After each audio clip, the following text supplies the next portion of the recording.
बच्चों, एक बार फिर से स्वागत है आपका हमारे यूट्यूब चैनल पे। और आज हम पढ़ रहे हैं यूपी बोर्ड कक्षा 8 की हिंदी पाठ्य पुस्तक से पाठ 3, जो कि प्रज्ञा का पाठ 3 होने वाला है। तो चलिए, आज का हमारा जो चैप्टर होने वाला है वो है यूपी बोर्ड कक्षा 8 की हिंदी से चैप्टर नंबर 3, जिसका नाम है सच्ची वीरता। और ये पाठ एक निबंध है और इस निबंध को लिखा है सरदार पूर्ण सिंह जी ने। आइए फटाफट से हम इस निबंध को पढ़ते हैं और इस निबंध का अनुवाद जानते हैं। लेकिन उससे पहले अगर आप हमारे चैनल पे फर्स्ट टाइम आ रहे हैं तो हमारे चैनल से जुड़ने के लिए हमारे चैनल को सब्सक्राइब करना ना भूलें। साथ ही साथ बेल आइकन को ऑल पे सेट करना ना भूलें, ताकि हर वीडियो का नोटिफिकेशन आप तक पहुंचता रहे। वीडियो पसंद आए तो इसे लाइक करें और मित्रों में भी अधिक से अधिक साझा करना ना भूलें। आज का हमारा जो चैप्टर है जिसका नाम है सच्ची वीरता, और इस पाठ में सच्चे वीर पुरुषों के धैर्य, साहस और स्वाभिमान जैसे गुणों पर प्रकाश डाला गया है। साथ ही साथ बताया गया है कि जो वीर पुरुष होते हैं वो प्रत्येक स्थिति में सच्चाई का साथ देते हैं। ठीक है ना। तो हम जानने वाले हैं कि एक सच्चा वीर पुरुष कौन होता है, सच्चे वीर पुरुषों में धैर्य, साहस और स्वाभिमान जैसे गुण किस प्रकार से आते हैं, और किस तरह से जो सच्चा वीर पुरुष होता है वो हर स्थिति में जो है सत्य के साथ खड़ा होता है। तो आइए शुरू करते हैं आज का हमारा पाठ। लेखक हैं इसके सरदार पूर्ण सिंह जी। लेखक कहते हैं, सच्चे वीर पुरुष धीर, गंभीर और आज़ाद होते हैं। उनके मन की गंभीरता और शक्ति समुद्र की तरह विशाल और गहरी तथा आकाश की तरह स्थिर और अचल होती है। परंतु जब ये शेर गरजते हैं तब सदियों तक इनकी दहाड़ सुनाई देती रहती है और अन्य सब आवाज़ें बंद हो जाती हैं। लेखक कहते हैं कि जो वीर पुरुष होते हैं, सच्चा वीर पुरुष जो होता है वो धैर्यवान होता है। धीर का अर्थ होता है बच्चों धैर्यवान, और गंभीर का मतलब होता है जो गंभीर रहता हो, बहुत अधिक जो है चंचल ना हो। और आज़ाद होते हैं अर्थात उन पर किसी का दबाव या किसी का नियंत्रण नहीं होता है, वो धैर्यवान होते हैं और गंभीर रहने वाले, और आज़ाद यानी स्वतंत्र विचारधारा के लोग होते हैं। उनके मन की गंभीरता, जो वीर पुरुष होते हैं उनका मन गंभीर होता है, और उनका मन कैसे गंभीर होता है, समुद्र की शक्ति की तरह विशाल होता है। उनका मन गंभीर होता है, और जिस प्रकार से समुद्र होता है गहरा, वैसे ही गहरा उनका मन होता है तथा विशाल होता है, और गहरी आकाश की तरह स्थिर और अचल होती है। यानी और जो उनका मन होता है वह आकाश की तरह स्थिर होता है। जैसे आकाश स्थिर है एक जगह टिका हुआ, वैसे ही जो वीर पुरुष होते हैं उनका मन भी किसी एक बात पर टिक जाए तो उसी पर अडिग रहता है, और अचल होता है अर्थात चलायमान नहीं होता। ये नहीं कि झट से किसी दूसरी बात पर, फिर उसके बाद किसी दूसरी बात पर पहुंच जाए।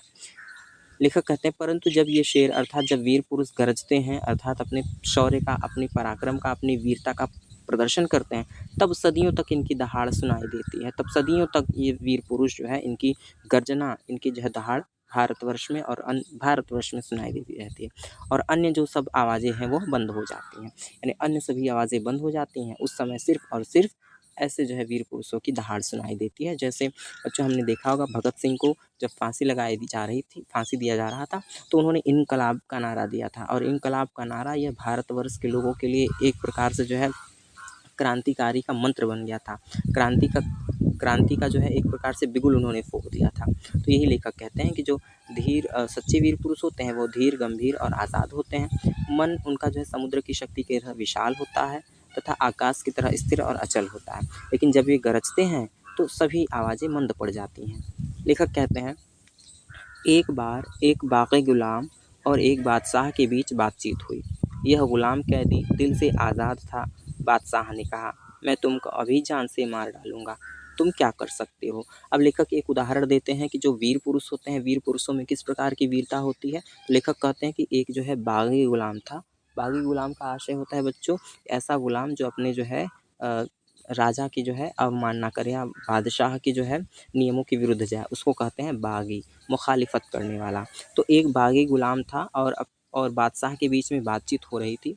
तो वो गुलाम जो कैदी था वो दिल से आज़ाद था, अर्थात भले ही राजा जो है सारी प्रजा पर अपना आधिपत्य कर ले, लेकिन वह किसी व्यक्ति को जो अपने विचारों से, अपने जो है दिल से आज़ाद हो, उस पर अधिकार नहीं कर सकता। ठीक है। तो इस प्रकार से जो है वो जो व्यक्ति था वो दिल से आज़ाद था, यानी राजा का भय, उसके शासन का भय उसमें तनिक भी नहीं था। तो बादशाह ने उससे कहा कि मैं तुमको अगर अभी जान से मार डालूंगा तो तुम क्या कर सकते हो, तुम मेरा कुछ नहीं कर सकते। मैं अगर चाहूँ तो तुम्हें अभी जान से मार सकता हूँ। तो गुलाम बोला, अर्थात वो जो बागी गुलाम था, उसने कहा कि हाँ, मैं फांसी पर तो चढ़ जाऊँगा, पर तुम्हारा तिरस्कार तब भी कर सकता हूँ। उस जो है क्या कहा उस बागी गुलाम ने कि हाँ, मैं फांसी पर तो चढ़ जाऊँगा, अर्थात आप चाहे तो मुझे फांसी दे दीजिए, मैं मर तो जाऊँगा, फांसी पर चढ़ जाऊँगा, परंतु तुम्हारा तिरस्कार अर्थात तुम्हारी अवमानना मैं तब भी करता रहूँगा, अर्थात तुम्हारे सामने झुकूँगा नहीं, भले ही तुम मुझे फांसी पर चढ़ा दो। लेखक कहते हैं इस गुलाम ने दुनिया के बादशाहों के बल की हद दिखला दी, कि इस गुलाम ने दुनिया के बड़े बड़े बादशाहों को उनकी औकात दिखा दी कि भले ही जो है मृत्यु सामने उपस्थित हो, लेकिन अपनी बात से जौ भर भी नहीं टलना, अपने जो है डर की वजह से जो है किसी की गुलामी न करना। लेखक कहते हैं बस इतने ही ज़ोर और इतनी ही सेखी पर ये झूठे राजा मारपीट कर कायर लोगों को डराते हैं। चूँकि लोग शरीर को अपने जीवन का केंद्र समझते हैं, इसलिए जहाँ किसी ने इनके शरीर पर ज़रा ज़ोर से हाथ लगाया, वहीं वे डर के मारे अधमरे हो जाते हैं। लेखक कहते हैं बस यही ज़ोर है और यही शेखी है जिसकी वजह से जो राजा हैं, झूठे-मूठे राजा, वह लोगों को जो है कायर दिखाते हैं, लोगों को डराते हैं, और ऐसे जो लोग हैं वह कायर होते हैं जो ऐसे राजाओं से डरते हैं। अर्थात कोई राजा अगर अपनी शेखी दिखा रहा है, कोई राजा अपनी पराक्रम, अपने बल की वजह से अपनी जो है प्रजा को डरा रहा है, धमका रहा है, तो लेखक कहते हैं ऐसे लोग जो है कायर होते हैं, जो झूठ-मूठ में जो है ऐसे लोगों को जो है मारपीट या जो है अन्य चीज़ों की वजह से डराते हैं, चीज़ों से डराते हैं। लेखक कहते हैं चूँकि जो ऐसे लोग होते हैं, ऐसे जो व्यक्ति होते हैं, वो शरीर को अपने जीवन का केंद्र यानी शरीर ही सब कुछ है, हमें नुकसान नहीं पहुँचना चाहिए, हमें क्षति नहीं होनी चाहिए, ऐसा समझते हैं। इसलिए जहाँ किसी ने शरीर पर ज़ोर से हाथ लगाया, यानी जहाँ किसी ने थोड़ा-सा ज़बरदस्ती किया, जहाँ किसी ने ज़रा ज़ोर से इन्हें जो है इनके साथ जो है मारपीट की, तो बस ये डर के मारे अधमरे हो जाते हैं और सोचते हैं शरीर रक्षा के निमित्त कि हमारे शरीर को कुछ ना हो, हम जो है चोटिल ना हो, हमें किसी भी प्रकार का घाव न लगे। लोग क्या करते हैं, इन राजाओं की ऊपरी मन से पूजा करने लगते हैं। ऊपरी मन अर्थात भले ही दिल से वो ऐसे व्यक्तियों को राजा स्वीकार न करें, लेकिन ऐसे व्यक्तियों को जो है ऊपर ही ऊपर जो है यानी दिखावे के लिए राजा स्वीकार कर लेते हैं, ताकि ऐसे व्यक्ति अपने बल की, अपनी शक्ति का जो है उपयोग हम पर न करें, अपनी शक्ति की वजह से हमें किसी भी प्रकार का नुकसान न पहुँचाएँ। ऐसे व्यक्ति जो शरीर को ही सब कुछ समझते हैं, लेकिन जो वीर पुरुष होते हैं वो शरीर को सब कुछ नहीं समझते हैं। उनके लिए उनकी स्वच्छंद आत्मा ही, उनका जो है पराक्रम ही, उनका स्वाभिमान ही सब कुछ होता है। लेखक कहते हैं सच्चे वीर अपने प्रेम के ज़ोर से लोगों के दिलों में सदा के लिए बंध जाते हैं। लेखक कहते हैं कि जो सच्चा वीर पुरुष होता है वो अपने प्रेम के ज़ोर से, अर्थात वह प्रेम की जो है बल पर, जो सच्चे वीर पुरुष होते हैं वह प्रेम के बल पर लोगों के दिलों को सदा के लिए जो है उनके दिलों में अपनी जगह बना लेते हैं। कौन? वे व्यक्ति जो वीर होते हैं। वो किसी को डरा के धमका कर उस पर अपना अधिकार नहीं करते, बल्कि ऐसे जो व्यक्ति होते हैं वह अपने अच्छे कर्मों से, वो अपने जो है प्रेम से, वह अपने जो है सत्कर्मों से दूसरों के दिल में अपना स्थान बना लेते हैं। लेखक कहते हैं फौज, तोप, बंदूक आदि के बिना ही वे शहंशाह होते हैं। लेखक कहते हैं कि जब एक शहंशाह राजा होता है, उसके पास फौज होती है, सेना होती है, तोप बंदूकें होती हैं, तब वो राजा बनता है, उसके पास शक्ति होती है तब बनता है। लेकिन जो वीर पुरुष होते हैं वो बिना किसी फौज के, बिना किसी सेना के, बिना किसी तोप अस्त्र शस्त्र के ही जो है लोगों के हृदय में अपना स्थान बना लेते हैं और शहंशाह हो जाते हैं। मंसूर ने अपनी मौज में आकर कहा कि मैं खुदा हूँ। दुनियावी बादशाह ने कहा यह काफिर है, मगर मंसूर ने अपने कलाम को बंद न किया। पत्थर मार मार कर दुनिया ने उसके शरीर की बुरी दशा की, परंतु उस मर्द के मुंह से हर बार यही शब्द निकला, अनल हक, अर्थात अहम ब्रह्मस्मि, मैं ही ब्रह्म हूँ। मसूर का सूली पर चढ़ना उसके लिए सिर्फ खेल था।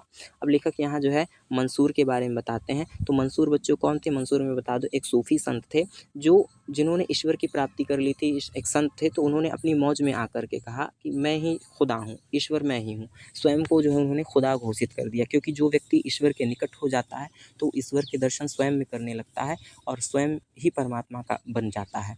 तो इसीलिए जो है मंसूर ने जो है लोगों से कहा कि मैं ही खुदा हूँ, मैं ही ईश्वर हूँ।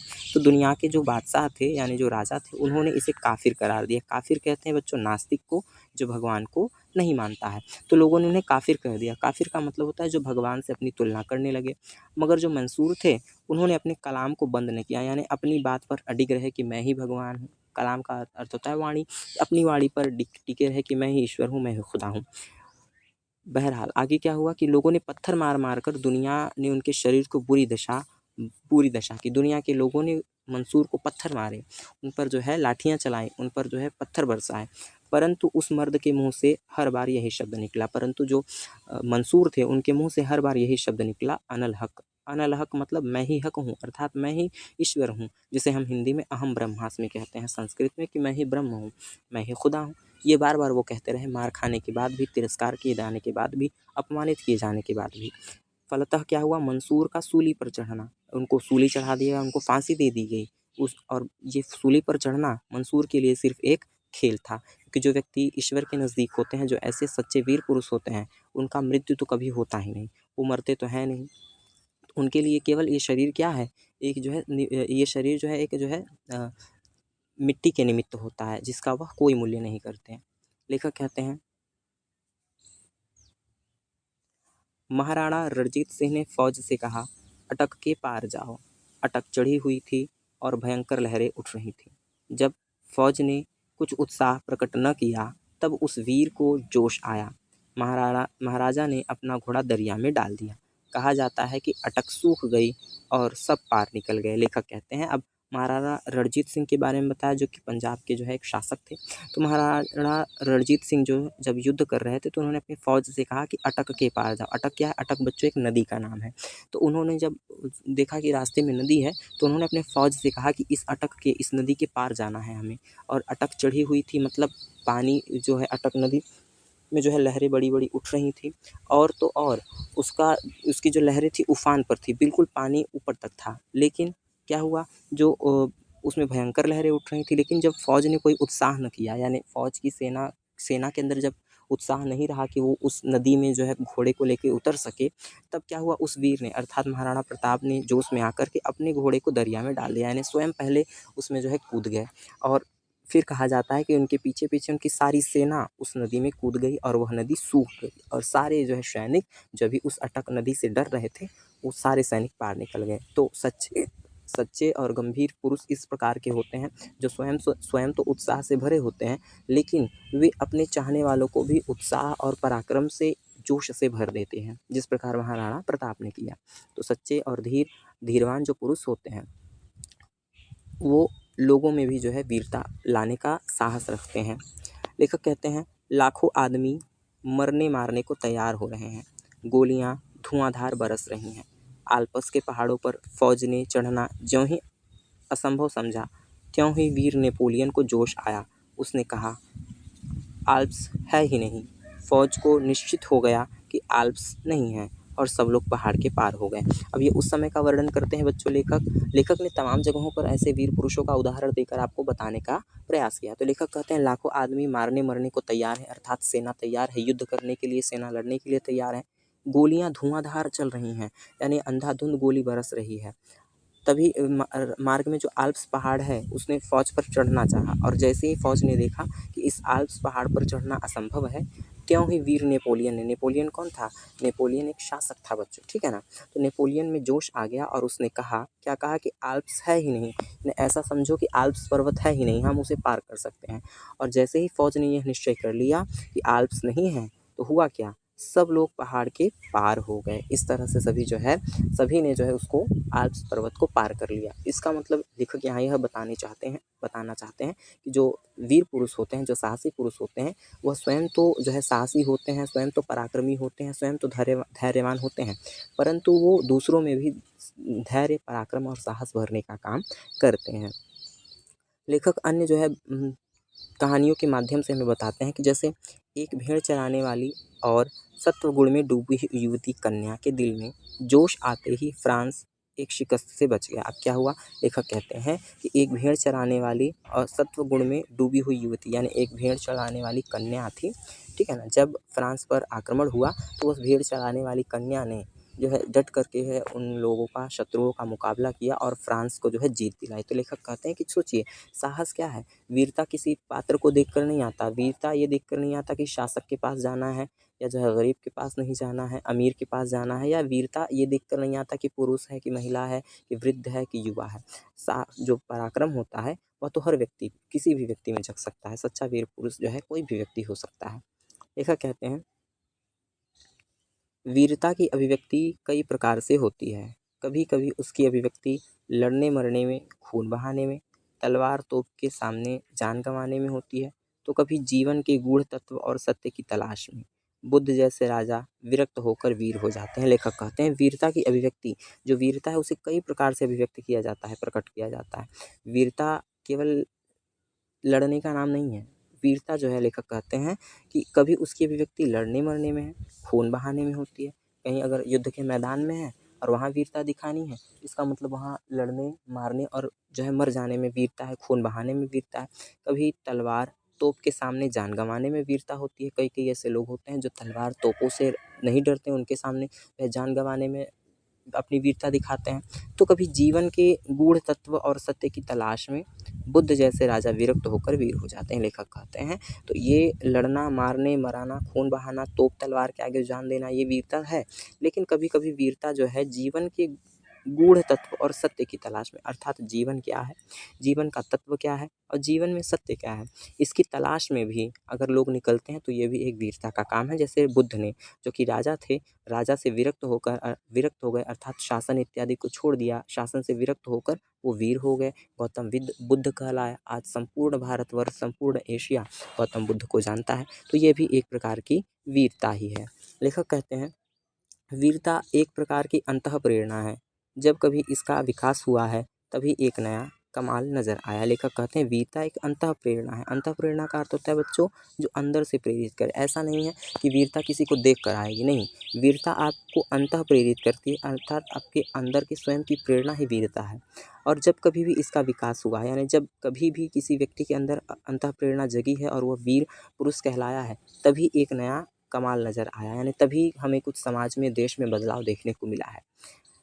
एक नई रौनक, एक नया रंग, एक नई बहार, एक नई प्रभुता संसार में छा गई। अर्थात जब भी किसी व्यक्ति के अंदर अंतः प्रेरणा जगती है और वह वीरता के मार्ग पर आता है तो संसार में एक नई रौनक दिखाई देती है, संसार में एक नया रंग देखने को मिलता है, एक नई बहार और एक नई प्रभुता संसार में छा जाती है। जैसे हम उदाहरण के तौर पर देख सकते हैं कि किस तरह से जो भगत सिंह थे, मात्र 30 वर्ष की अवस्था में जब उनके अंदर अंतः प्रेरणा, देश सेवा की अंतः प्रेरणा जगी, तो उस वीर पुरुष ने कुछ ऐसा कर दिखाया कि आज हम उस वीर पुरुष को युगों युगों तक याद करेंगे। आज भी याद करते हैं और युगों युगों तक, जब तक भारतवर्ष है, जब तक भारतवर्ष का नाम है, तब तक ऐसे वीर पुरुषों को पूजा जाएगा। लेखक कहते हैं वीरता हमेशा निराली और नई होती है, अर्थात वीरता हमेशा निराला और नयापन लेकर के आता है। नयापन भी वीरता का एक खास रंग है। वीरता देश काल के अनुसार संसार में जब भी प्रकट हुई है तभी एक नया स्वरूप लेकर आई, जिसके दर्शन करते ही सब लोग चकित हो गए। लेखक कहते हैं कि वीरता क्या है, वीरता एक नई और निराली होकर आने वाली चीज़ है। और जब भी वीरता नयापन लेकर के आती है समाज में, अर्थात एक नया जो है रूप धारण करके आती है। हम देख सकते हैं कि वीरता किसी एक पुरुष में नहीं होती है। हमारे देश में गौतम बुद्ध आए, हमारे देश में जो है राम आए, हमारे देश में कृष्ण आए, हमारे देश में महावीर आए, हमारे देश में बुद्ध आए, हमारे देश में कबीर आए, हमारे देश में मीरा आई, हमारे देश में तुलसी, सूर्य जैसे अनेक वीर पुरुष आए। लेखक कहते हैं वीरता हमेशा एक नया रंग लेकर के आती है। देश काल के अनुसार संसार में जब कभी भी प्रकट हुई है, यानी जब भी देश और समय के अनुसार भारत में वीरता ने जन्म लिया है, या किसी भी देश में वीरता जब उत्पन्न होती है, जन्म लेती है, तो एक नया स्वरूप लेकर, एक नया रंग, एक नया रूप लेकर के प्रकट होती है और जिसके दर्शन से सब लोग चकित हो जाते हैं, यानी जिसको देखने मात्र से समस्त देशवासी आश्चर्यचकित हो जाते हैं ऐसी वीरता का दर्शन करके। लेखक कहते हैं वीर पुरुष का दिल सबका दिल हो जाता है, उसका मन सबका मन हो जाता है, उसके विचार सबके विचार हो जाते हैं, उसके संकल्प सबके संकल्प हो जाते हैं, उसका बल सबका बल हो जाता है, वह सबका और सब उसके हो जाते हैं। लेखक कहते हैं जो वीर पुरुष होते हैं, वीर पुरुष अपने पराक्रम, अपने शौर्य से सबका दिल जीत लेता है। इसीलिए जो वीर पुरुष का दिल है, यानी जो बातें वीर पुरुषों के हृदय में होती हैं वह सबके हृदय में चलती हैं। उसका जो मन होता है वह सभी का मन हो जाता है, अर्थात वीर पुरुषों के मन से सभी का मन मिल जाता है। जो वीर पुरुषों के विचार होते हैं वो सबके विचार हो जाते हैं, अर्थात विचार उनके मिलने लगते हैं। जो उसका संकल्प होता है वही संकल्प सभी का हो जाता है। जो वीर पुरुषों का बल होता है वह सभी का बल हो जाता है, अर्थात सभी में वैसे बल की भावना जग जाती है। और वह सबका अर्थात वीर पुरुष सबका हो जाता है और सभी लोग वीर पुरुष के हो जाते हैं। तो वीर पुरुष इस तरह के होते हैं जो दूसरों को अपना बनाने की का हुनर और दूसरों को अपना बनाने की कला रखते हैं। वीरों को बनाने के कारखाने कायम नहीं हो सकते। वे तो देवदार के वृक्षों की तरह जीवन के अरण्य में खुद ब खुद पैदा होते हैं और बिना किसी के पानी दिए, बिना किसी के दूध पिलाए, बिना किसी के हाथ लगाए तैयार हो जाते हैं और दुनिया के मैदान में अचानक ही सामने आकर खड़े हो जाते हैं। तो बच्चों, लेखक ने यहाँ पर जो है बताया कि जो वीर पुरुष हैं, वीर पुरुष बनाने के कारखाने नहीं होते हैं, अर्थात कोई ऐसा कारखाना, कोई ऐसी फैक्ट्री नहीं है जो वीर पुरुषों को पैदा करती हो। लेखक कहते हैं वीर पुरुष तो देवदार वृक्ष की तरह होते हैं। यहाँ लेखक ने वीर पुरुषों की तुलना देवदार वृक्ष से की है। जिस प्रकार से देवदार का जो वृक्ष है वह जंगल में खुद ब खुद पैदा हो जाता है, बिना पानी, बिना खाद इत्यादि के बड़ा हो जाता है, उसी प्रकार इस जीवन के अरण्य, अरण्य का मतलब होता है बच्चों जंगल, इस जीवन के अरण्य में जो वीर पुरुष होते हैं वो खुद ब खुद पैदा हो जाते हैं और बिना किसी के पानी दिए और बिना किसी के दूध पिलाए वे स्वयं ही तैयार हो जाते हैं। जिस प्रकार देवदार का वृक्ष बिना पानी दिए, बिना किसी सहायता के, बिना किसी देखभाल के बड़ा हो जाता है, उसी प्रकार से इस संसार के अरण्य में भी जो वीर पुरुष होते हैं वो खुद ब खुद तैयार हो जाते हैं, बिना किसी के दूध पिलाए या बिना किसी के पानी दिए या बिना किसी के सहारा के, बिना किसी के हाथ लगाए तैयार हो जाते हैं। यानी बिना किसी के सहारा दिए ही वीर पुरुष इस संसार के अरण्य में पैदा हो जाते हैं और दुनिया के मैदान में अचानक सामने आकर खड़े हो जाते हैं और इस संसार के मैदान में, इस संसार की युद्ध भूमि में आकर ऐसे वीर पुरुष स्वयं ही खड़े हो जाते हैं। तो यहाँ जो लेखक हैं उन्होंने जो है वीर पुरुषों की तुलना देवदार वृक्ष से की है। जिस प्रकार देवदार के वृक्ष स्वयं तैयार हो जाते हैं, उसी प्रकार से जो वीर पुरुष होते हैं उन्हें भी जो है तैयार करने के लिए कोई कारखाना या कोई फैक्ट्री नहीं होता। लेखक कहते हैं, हर बार दिखावा और नाम के लिए छाती ठोककर आगे बढ़ना और फिर पीछे हटना पहले दर्जे की बुज़दिली है। वीर तो यह समझता है कि मनुष्य का जीवन ज़रा सी चीज़ है, वह सिर्फ एक बार के लिए काफ़ी है। बंदूक में केवल एक गोली है, उसे एक बार ही प्रयोग किया जा सकता है। हाँ, कायर पुरुष इसको बड़ा ही कीमती और कभी न टूटने वाला हथियार समझते हैं। लेखक कहते हैं कि हर बार दिखावा करना और आगे बढ़ना, छाती ठोकना और आगे बढ़ के फिर पीछे हट जाना, ये पहले दर्जे की बुज़दिली है। अर्थात बुज़दिली का अर्थ होता है बच्चों कायरता। हमारे समाज में कुछ ऐसे भी व्यक्ति होते हैं जो दिखावे के लिए, जो केवल शोर शराबा करते हैं, जो केवल दूसरों को दिखाने के लिए अपनी वीरता दिखाते हैं। तो लेखक कहते हैं कि हर बार सिर्फ दिखावे के लिए छाती ठोकना, यानी कि वीरता का प्रदर्शन करना, आगे बढ़ना और साथ ही साथ जब मौका मिले, जब हमें अवसर हो अपनी वीरता को दिखाने का, तो पीछे हट जाएं। तो लेखक कहते हैं यह पहले दर्जे की बुज़दिली है। बुज़दिली का अर्थ होता है बच्चों कायरता। तो ये अव्वल दर्जे की कायरता है। ऐसे व्यक्ति बुज़दिल होते हैं, कायर होते हैं, जो केवल दिखाने के लिए अपने आप को वीर दिखाने के लिए छाती ठोकते हैं, आगे बढ़ते हैं और केवल जो है और जो पराक्रम दिखाने का अवसर मिलता है तो पीछे हट जाते हैं। ऐसे व्यक्ति जो है बुज़दिल होते हैं।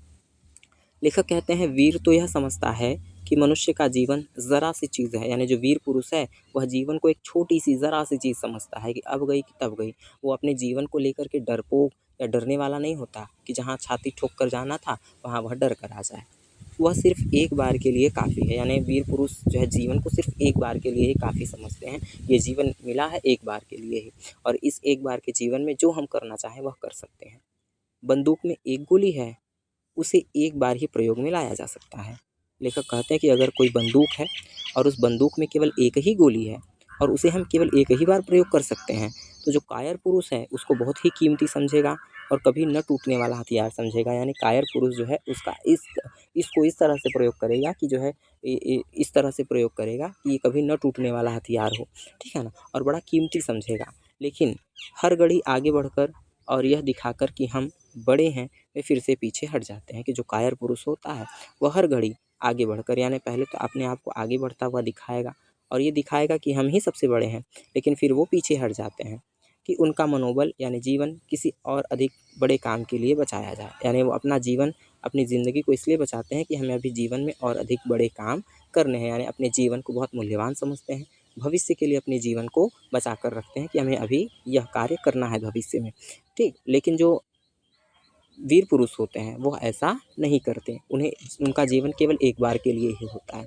चाहे उनके सामने मृत्यु ही क्यों ना उपस्थित हो।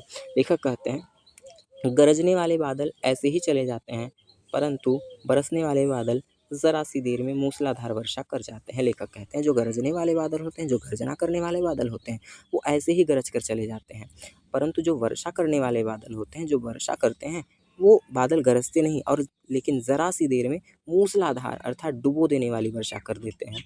तो यहाँ जो लेखक हैं उन्होंने जो है वीर पुरुष और कायर पुरुषों की तुलना गरजने और बरसने वाले बादलों से की है।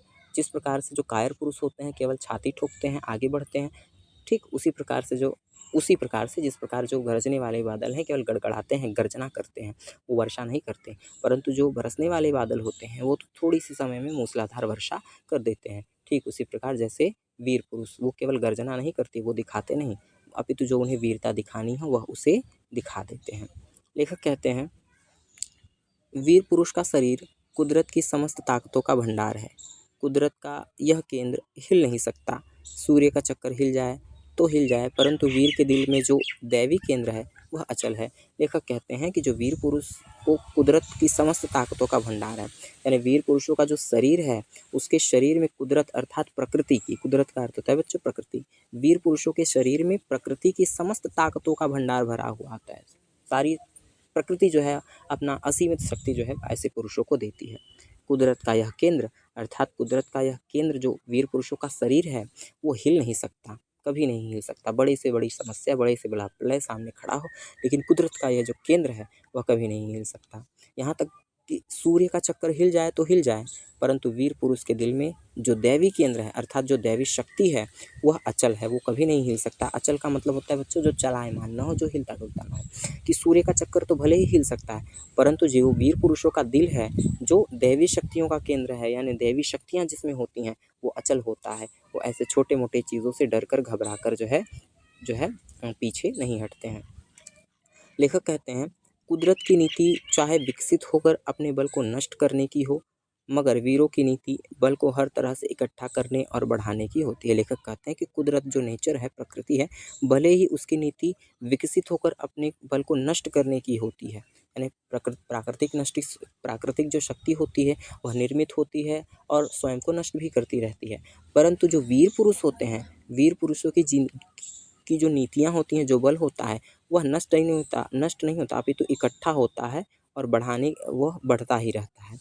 लेखक कहते हैं कि वह वीर क्या जो टीन की बर्तन की तरह झट से गर्म और ठंडा हो जाता है। सदियों नीचे आग जलती है तो भी शायद गर्म हो, और हजारों वर्ष बर्फ उस पर जमती रहे तो भी क्या मजाल कि उसकी वाणी ठंडी हो जाए। लेखक कहते हैं कि वो वीर ही क्या, अर्थात वो पुरुष वीर ही क्या कहलाएगा जो टीन के बर्तन की तरह झट से गर्म हो जाता है। टीन का बर्तन देखा है आपने, टीन के बर्तन को आग पर रखिए तो झट से गर्म हो जाता है और उतार देने पर झट से वह ठंडा भी हो जाता है। उसी तरह से जिस तरह जो कायर व्यक्ति होते हैं झट से क्रोध भी दिखा देते हैं और झट से शांत भी हो जाते हैं। तो लेखक ने यहाँ जो है ऐसे व्यक्तियों की तुलना टीन के बर्तन से की है। लेकिन लेखक कहते हैं कि जो वीर पुरुष होते हैं वह टीन के बर्तन की तरह नहीं होते कि झट से गर्म हो गए किसी बात पर और झट से जो है तुरंत शांत भी हो गए। लेखक कहते हैं कि सदियों तक इनके नीचे आग जलती रहे तो भी गर्म नहीं होते, यानी सदियों उन पर जो है दुख मुसीबत इत्यादि जो है आता रहे फिर भी जो है वो अपने पराक्रम को, अपने दुख को, अपने जो है क्रोध को प्रकट नहीं करते, और हज़ारों वर्ष तक उस पर बर्फ़ जमती रहे तो भी क्या मजाल कि उसकी वाणी ठंडी हो पाए। और भले ही बड़ा ही मृदुल, बड़ा ही कोमल प्रेम की वर्षा उस पर होती रहे तो भी मजाल है कि उसकी वाणी जो है ठंडी होती रहे। अर्थात वीर पुरुष न तो बहुत जल्दी जो है क्रोध में आते हैं और वीर पुरुष न तो बहुत ज़्यादा जल्दी जो है प्रेम का प्रदर्शन करते हैं। लेखक कहते हैं उसे खुद गर्म और सर्द होने से क्या मतलब, यानी वीर पुरुष जो है गर्म और सर्द से कोई मतलब, यानी कि अपना क्रोध प्रकट करना फिर जो है शांत हो जाना, यह इस प्रकार के दिखावे का प्रकट वो बिल्कुल नहीं करते, उन्हें इन चीज़ों से कोई मतलब नहीं होता। सत्य की सदा जीत होती है, यह भी वीरता का ही एक चिन्ह है। विजय वहीं होती है जहाँ पवित्रता और प्रेम है।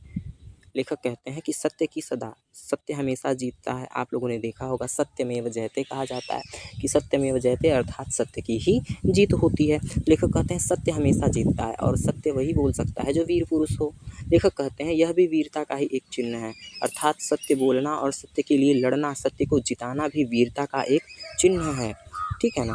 और विजय वहीं होती है, जीत वहीं होती है जहाँ पवित्रता होती है, और पवित्रता वहीं होगी जहाँ वीरता होगी। और प्रेम होता है, जहाँ प्रेम होगी, जहाँ पवित्रता होगा, वहीं पर जो है हमारा विजय होता है, जहाँ पवित्रता और जहाँ प्रेम होता है। दुनिया धर्म और अटल आध्यात्मिक नियमों पर टिकी है। लेखक कहते हैं जो यह भारतवर्ष है, जो दुनिया है, वह धर्म पर और अटल आध्यात्मिक नियमों पर टिकी हुई है, जो अपने आप में उन नियमों के साथ अभिन्न करके रहता है, उसी की विजय होती है। लेखक कहते हैं कि ये जो भारतवर्ष है, ये जो देश है, वह नियमों पर खड़ा है और आध्यात्मिक जो है, आध्यात्मिक चट्टानों पर पड़ा है। लेकिन जो व्यक्ति इन नियमों पर को अपने से अभिन्न रखता है, अभिन्न का मतलब होता है बच्चों अलग, जो अभिन्न करके रहता है, यानी जो अपने आप को जो है इन नियमों से जो है अभिन्न करके रहे, अलग करके रहता हो, वो विजय उसी की हो सकती है। यानी जो धीरवान और जो वीर पुरुष होते हैं, वह सांसारिक बनी हुई रीतियों को, सड़ी गली मान्यताओं को जो है महत्व नहीं देते अपने जीवन में। अभी तो वह तो जो है अपने स्वयं के कायदे, स्वयं के कानूनों के आधार पर अपने जीवन को जीते हैं, बल्कि वह बनी बनाई चीज़ों पर जो है अपने जीवन को नहीं जीते हैं। लेखक कहते हैं, जब हम वीरों का हाल सुनते हैं, तब हमारे अंदर भी वीरता की लहरें उठती हैं और वीरता का रंग चढ़ जाता है, परंतु प्रायः यह चिरस्थायी नहीं होता। लेखक कहते हैं कि जब हम वीरों का हाल सुनते हैं, यानी वीर पुरुषों की कहानियाँ सुनते हैं, उनके पराक्रम के बारे में सुनते हैं, तब हमारे अंदर भी वीरता की भावना, वीरता की लहरें उठने लगती हैं, हम भी स्वयं को वीर महसूस करने लगते हैं। लेकिन ये जो वीरता का रंग है, वह प्रायः चिरस्थायी नहीं होता, यानी हमेशा के लिए नहीं होता। यानी जब तक उसका असर है, जब तक हम उस चीज़ को देख रहे हैं, जब तक जो है हम इस चीज़ को महसूस कर रहे हैं, तब तक उसका प्रभाव हमारे अंदर दिखाई देता है। लेखक कहते हैं कि इसका कारण ये है, यानी वो चीज़ हमारे अंदर चिरस्थायी इसलिए नहीं रह पाती, इसका कारण ये है कि हम सबको केवल दिखाने के लिए वीर बनना चाहते हैं। यानी हम केवल दिखाने के लिए, दूसरों को बताने के लिए वीर बनना चाहते हैं, हम असल मायनों में वीर बनना नहीं चाहते। टीन के बर्तन का स्वभाव छोड़कर अपने जीवन के केंद्र में निवास करो और सच्चाई की चट्टान पर दृढ़ता से खड़े हो जाओ। बाहर की सतह को छोड़कर जीवन की तहों में घुसो, तब नए रंग खिलेंगे। लेखक कहते हैं इसका कारण ये है कि हम दूसरों को दिखाने के लिए केवल वीर बनना चाहते हैं, इसीलिए तो वीरता की जो भावना है, वो हमारे अंदर चिरस्थायी नहीं रहती है। हम टीन के बर्तन के स्वभाव को छोड़ दें, यानी झट से गर्म होना, झट से वीरता दिखा देना और तुरंत वीरता को छोड़ देना, यानी शांत हो जाना, इस स्वभाव को हमें छोड़ देना चाहिए। हमें अपने जीवन के केंद्र में निवास करना चाहिए, अर्थात जीवन का केंद्र मतलब अपने हृदय, अपने मन, इन चीज़ों को जानना समझना चाहिए और वही कार्य करना चाहिए जो हमारा मन और जो हमारा हृदय कहता है। और सच्चाई की चट्टान पर हमें दृढ़ता से खड़े हो जाना चाहिए। दृढ़ता के साथ हमें चाहिए कि हम सत्य की चट्टान पर खड़े हो जाएं और बाहर की तमाम दिखावे की सतहों को छोड़ करके जीवन के तह में, अर्थात जीवन की गहराई में हमें घुसना चाहिए। तब जाकर नए नए रंग खिलेंगे, अर्थात जीवन में वीरता का रंग खिलना शुरू होगा। तो बच्चों, इस तरह से आज का यह हमारा पाठ था, सच्ची वीरता, जिसके लेखक थे सरदार पूर्ण सिंह जी। हम इनका ये जो परिचय दिया हुआ है, इस परिचय को भी देख लेते हैं लेखक के। उसके बाद हम जो है ज़रा शब्दार्थों को भी देख लेंगे और कठिन शब्दों को भी जान लेंगे। आइए देखते हैं। सरदार पूर्ण सिंह जी, ये आपका परिचय है कि सरदार पूर्ण सिंह का जन्म 17 फरवरी 1881 ईस्वी को सिख परिवार में हुआ था, अर्थात एक जो है पंजाबी, सिख कहा जाता है बच्चों पंजाबियों को, ठीक है ना। एक सिख परिवार में आपका जन्म हुआ था। ये पेशे से एक अध्यापक थे। विचार और भावनात्मकता इनके निबंधों की मुख्य विशेषताएं, अर्थात इनके निबंधों में विचार की भावना दिखती है और भावनात्मकता दिखती है। मजदूरी और प्रेम, सच्ची वीरता, आचरण की सभ्यता आदि इनके प्रसिद्ध निबंध हैं। इनका निधन सन 1931 ईस्वी में हो गया था, यानी 1931 में आपका निधन हो गया था। आपका जन्म 17 फरवरी सन 1881 को हुआ था। आइए बच्चों, हम बात कर लेते हैं कठिन शब्दों की, यानी कि जो हमें शब्दार्थ दिए गए हैं उन शब्दार्थों पर चर्चा कर लेते हैं। देखिए, तिरस्कार का मतलब होता है अपमान या अनादर। शेखी का मतलब होता है हेकड़ी या शान बघारना। काफिर का मतलब होता है ईश्वर को न मानने वाला, जिसको हम नास्तिक कहते हैं, या सत्य को छिपाने वाला भी कहा जा सकता है। कलाम का मतलब होता है वाणी, शब्द या वार्तालाप कह सकते हैं। अटक क्या है? अटक जो है सिंधु नदी को कहा गया है। मैंने बताया कि अटक नदी का नाम है, तो अटक किसको कहा जाता है? सिंधु नदी को कहा जाता है, ठीक है।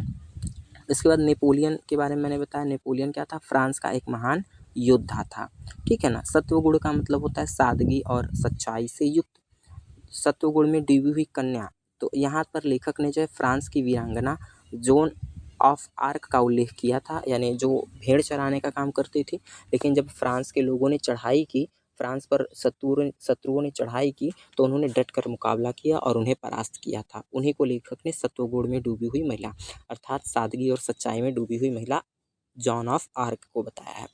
लेखक कहते हैं कि जिन्होंने फ्रांस पर चढ़ाई करने वाले शत्रुओं का डटकर मुकाबला किया और उन्हें परास्त किया था। इसके बाद लेखक बताते हैं शिकस्त। शिकस्त का अर्थ होता है बच्चों पराजय या हार। अभिव्यक्ति का मतलब होता है प्रकट होना, प्रकाशन या व्यक्त होना।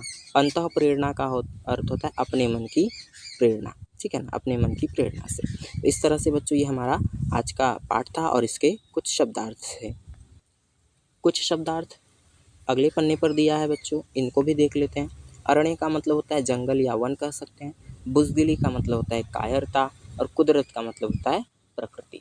तो बच्चों आज का यह हमारा जो पाठ था सच्ची वीरता नामक जो निबंध था, पाठ नंबर 3 था हमारा, जिसके लेखक थे आपके सरदार पूर्ण सिंह जी। इस निबंध को हमने पढ़ा और इस निबंध का देखा कि जो इस निबंध के माध्यम से जो है लेखक ने हमें क्या बताने का प्रयास किया है।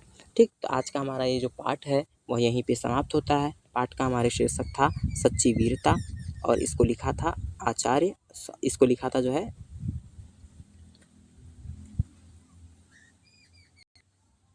सरदार पूर्ण सिंह ने। जाने से पहले एक बार फिर से आप लोगों से रिक्वेस्ट है कि अगर आप चैनल पे फर्स्ट टाइम है तो हमारे चैनल से जुड़ने के लिए चैनल को सब्सक्राइब करना ना भूलें, साथ ही साथ बेल आइकन को ऑल पर सेट करना ना भूलें ताकि हर वीडियो का नोटिफिकेशन आप तक सबसे पहले पहुँचे। वीडियो पसंद आए तो इसे लाइक करें और जहाँ नहीं समझ में आए उसे कमेंट करके आप पूछ सकते हैं। और वीडियो को साथ ही साथ अपने फ्रेंड्स में भी ज़्यादा से ज़्यादा शेयर करें ताकि वो भी आसानी से घर बैठे पढ़ाई कर सकें।